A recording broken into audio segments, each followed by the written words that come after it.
Hi, my name's Evan and I am a front-end web developer here at ActiveLAMP. I want to talk a little bit today about a problem that I recently ran into with a client where on a Drupal backend, the content team wanted to be able to see a preview of the article on an Ember front-end application without ever saving the node into Drupal or sending it to the API. So I want to share that solution with you today, so let's get started. Okay, here we have a very basic Drupal setup. Vanilla install. Not many modules turned on here. I have a file set up for a custom module called preview article that will show you. We'll start doing some custom stuff in here to get the links on. As you see on the article page, there is a very basic setup with just its title, image, and a CK editor body field that content editors will be able to enter in things and be able to preview this on the front end of the Ember app. So we have a simple REST API set up here that the front end will talk to in order to render the articles on the front end. And from here, we're going to start setting up the basic files for the preview article module.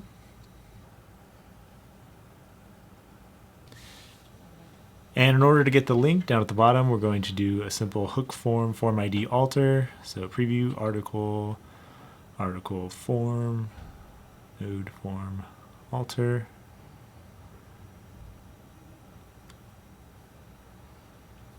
Passing in the form and the form state, of course.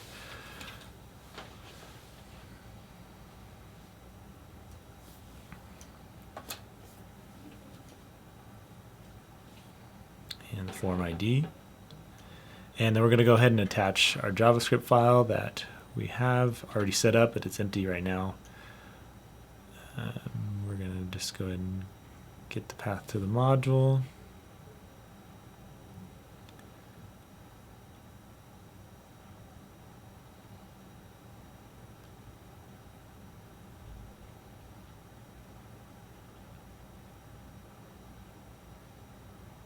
Write that right. The module is preview article, and we are going to put it in the JavaScript folder or JS folder and call it al preview -fe app for frontend app.js. And that's where we're going to do some of the stuff for gathering up the fields. Here we're going to also add the link to the actions at the bottom of the page. Called preview new, so that it goes down there. We're going to set the weight so that it's at the end of the buttons, and so it's not intertwined into the rest of them. And I just used a markup here.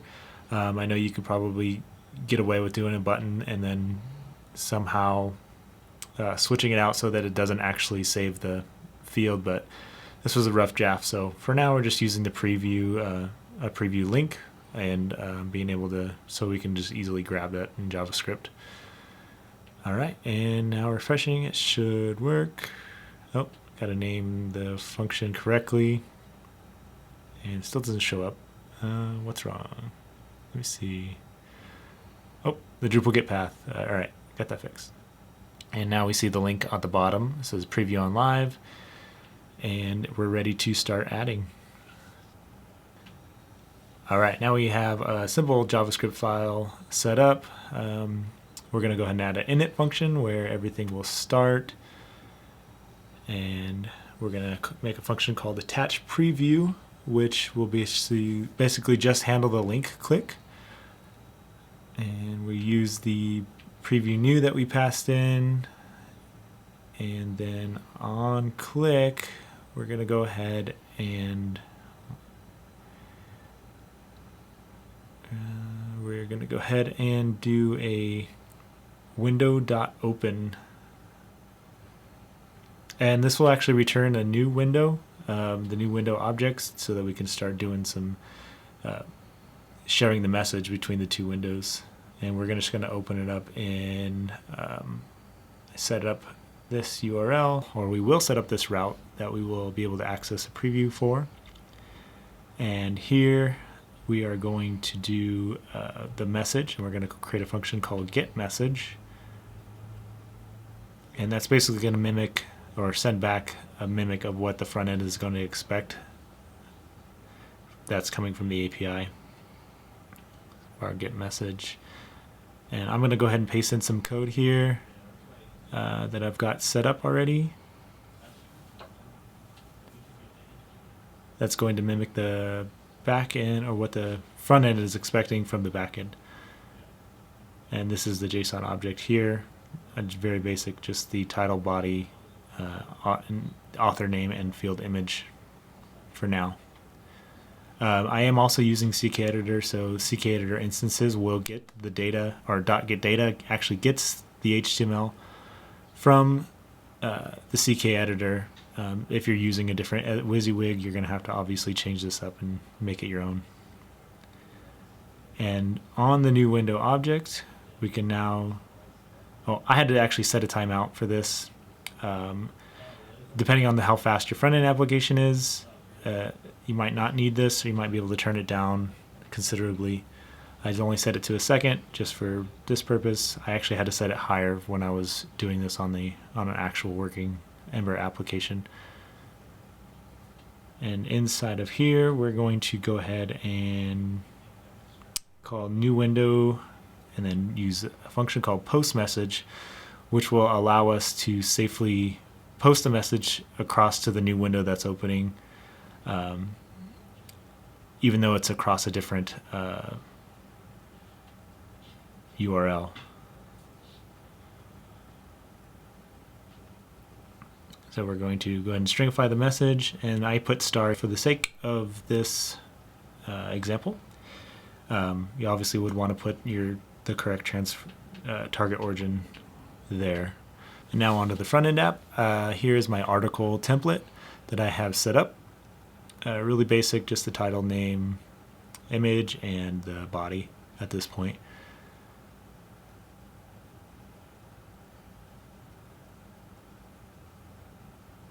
All right, and we'll go ahead and go to the router, and let's set up I have the articles path. So all the articles will be at articles / article ID. And here I have the simple article JS, and this that will, if it can't find the article, it'll just transition it to articles, which you'd want to eventually transition to a 404 on that, so that you don't have any holes. Here you can see article 1, test the content, edit it, make a small change, refresh, and now I have the new. All right, so we're going to set up another route, but this one's, we named it over in the back end. We targeted preview. So we're going to be able to reach this at articles / preview. Obviously, if you have an article named preview, and eventually you switch over from going by ID to titles as the slug, then we'd have to change this, or to a different path so you can hide it a little bit better. So in preview.js, all I'm doing right now, I'm creating another route for this, and you can see it / article / preview. All we have is the article's title, which is preview. Very basic. It doesn't do anything at this point, but now we're going to start adding some code in here in order to accept the message that's coming from the Drupal backend. All right, I have pasted in a couple of functions here. One called preview article promise, and one is called preview wait. And what's going to happen here is I'm going to change the model to set that to preview wait, the preview wait function. I'm going to pass in the preview article promise, which will either reject or resolve the first one. I waited 5 seconds so that I basically have some time from the back end. Here I add a window.add event listener so that it's waiting for the message coming from the back end. I check the origin, and then I make sure that we're in the right origin, and then transition to articles if the promise doesn't resolve and gets rejected, so that it'll go to a 404. And the window.add event listener is just waiting for the message coming from the data on the back end, or actually from the JavaScript.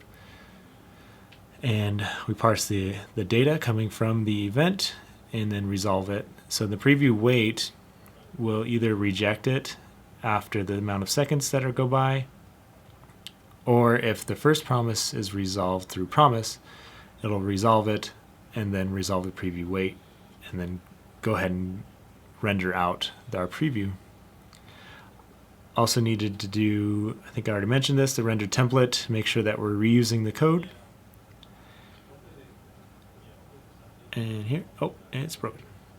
I also need to add a setup controller, basically to reset the model back to the controller.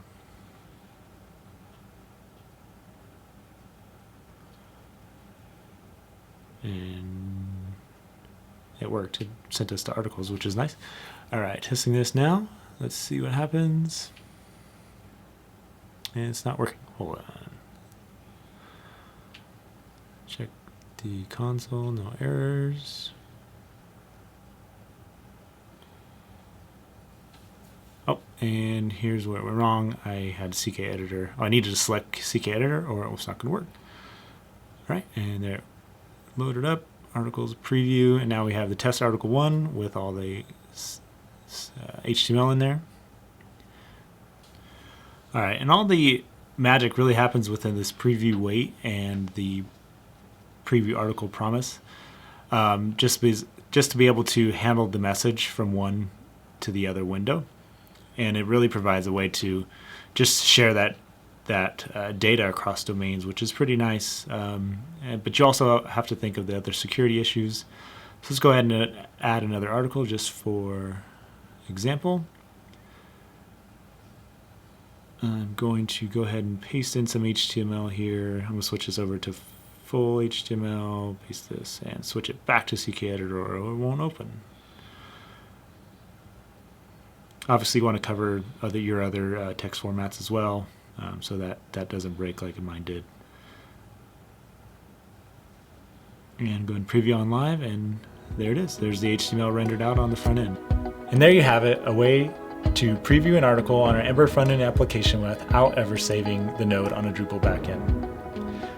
This was just a proof of concept for ActiveLAMP, so we never ended up using it, but there was talks about creating a module around this, and we're not sure of the need in the community.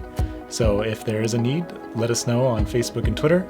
And if you want to see more videos like this, visit our YouTube channel or ActiveLAMP.com. Thank you.